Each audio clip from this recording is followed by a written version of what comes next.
Selamat datang ke kursus orientasi KSSR Semekan 2017 Sejarah Tahun 6. Dalam kursus ini, guru akan mengetahui organisasi kandungan KSSR Semekan 2017 Sejarah Tahun 6.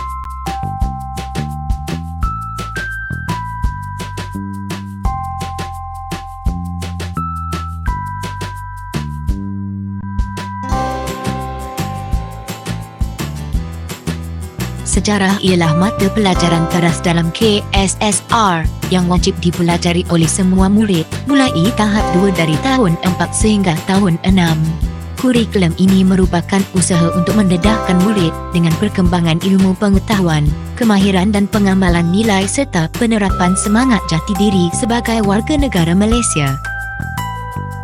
Di SKP KSSR sejarah disusun mengikut laju yang terdiri daripada standard kandungan, standard pembelajaran dan standard prestasi yang patut dipelajari, disampaikan serta ditaksir dalam proses PDP seperti dalam jadual. Dalam organisasi kandungan, terdapat lajur catatan. Lajur ini mengandungi cadangan aktiviti dan nota. Apakah tema dan tajuk dalam sejarah tahun 6? Kandungan KSSR sejarah tahun 6 telah disusun secara kronologi, bermula daripada tajuk negara Malaysia, cita rakyat Malaysia dan pencapaian dan kebanggaan negara. Pengetahuan dan pemahaman tentang sejarah negara dipelajari untuk memberi pengetahuan dan pemahaman serta penghayatan kepada murid melalui kesepaduan pengetahuan, kemahiran dan nilai. Tema dan tajuk KSSR sejarah tahun 6 digambarkan seperti berikut. Guru-guru diingatkan agar menghabiskan kelompok standard pembelajaran bagi setiap kelompok standard kandungan dalam DSKP. Elemen kewarganegaraan ditandakan dengan K, mesti ditulis dalam RPH dan tidak boleh diajar secara berasingan dengan standard pembelajaran. Tema bagi sejarah tahun 6 ialah kemakmuran negara kita. Apa yang murid akan pelajari? Sila rujuk DSKP bermula muka surat 26. Tajuk ini memberi fokus tentang pembentukan Malaysia dari aspek idea, sebab, langkah-langkah dan tokoh-tokoh yang terlibat. Pembentukan Malaysia telah menggabungkan negeri-negeri yang ada di Tanah Melayu, Sarawak dan Sabah. Bagi standard kandungan 10.1, pembentukan Malaysia, murid akan diajar berkaitan pembentukan dan sebab-sebab pembentukan Malaysia, langkah-langkah ke arah pembentukan Malaysia, tokoh-tokoh dan negeri-negeri yang terlibat dalam pembentukan Malaysia dan cabaran ke arah pembentukan Malaysia. Bagi standard kandungan 10.2, negeri-negeri di Malaysia, murid akan diajar berkaitan nama negeri-negeri di Malaysia, ketua negeri bagi negeri-negeri di Malaysia, ibu negeri dan bandar diraja, dan akhir sekali, bendera, lagu dan jata sebagai lambang negeri.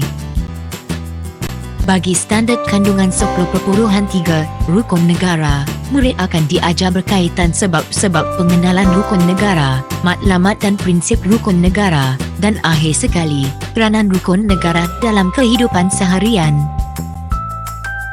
Tajuk ini memberi fokus tentang kepelbagaian kaum, agama dan budaya. Murid didedahkan dengan budaya masyarakat, perayaan, kesenian dan kebudayaan.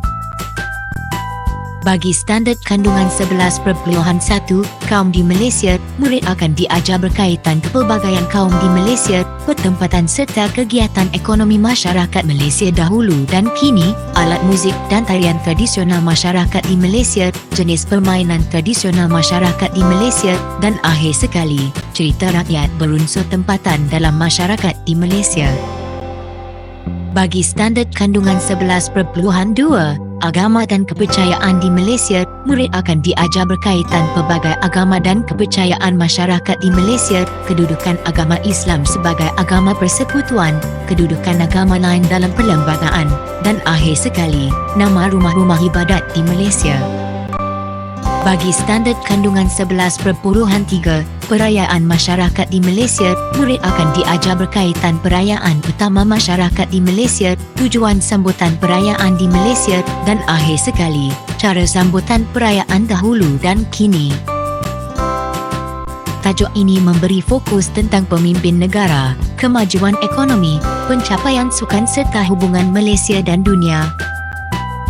Bagi standard kandungan 12.1, pemimpin negara di Malaysia, murid akan diajar berkaitan nama-nama dan biodata ringkas Perdana Menteri Malaysia mengikut urutan bidang tugas Perdana Menteri, dan akhir sekali, pencapaian negara di bawah kepimpinan Perdana Menteri.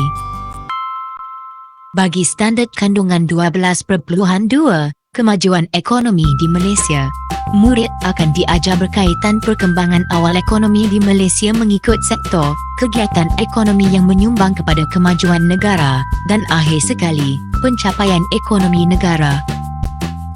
Bagi standard kandungan 12.3, sukan kebanggaan Malaysia, murid akan diajar berkaitan pencapaian Malaysia dalam bidang sukan di peringkat kebangsaan dan antarabangsa, peranan sukan sebagai alat perpaduan, peranan Malaysia dalam penganjuran sukan antarabangsa, dan akhir sekali, tokoh-tokoh sukan negara terdahulu yang memberi inspirasi kepada sukan masa kini. Bagi standard kandungan 12.4, Malaysia dan dunia, murid akan diajar berkaitan pertubuhan serantau dan antarabangsa yang dianggotai oleh Malaysia, pelibatan Malaysia dalam Persatuan Negara-Negara Asia Tenggara, ASEAN, pelibatan Malaysia dalam Commonwealth, pelibatan Malaysia dalam Persidangan Negara-Negara Islam, OIC, dan akhir sekali, pelibatan Malaysia dalam Pertubuhan Bangsa-Bangsa Bersatu, PBB. Setiap tajuk dalam standard kandungan diterjemahkan dalam standard pembelajaran yang berdasarkan peruntukan masa minimum 32 jam setahun. Pelaksanaan bagi mata pelajaran sejarah adalah mengikut surat perkeliling iktisas yang berkuat kuasa sekarang. 3 minggu diperuntukkan untuk melaksanakan kajian kes. Kajian kes ini mesti dilaksanakan sekurang-kurangnya sekali setahun. Peruntukan masa bagi mata pelajaran sejarah 1 jam seminggu. Penyusunan dalam jadual waktu di sekolah adalah mengikut waktu yang telah ditetapkan. Sekian, terima kasih.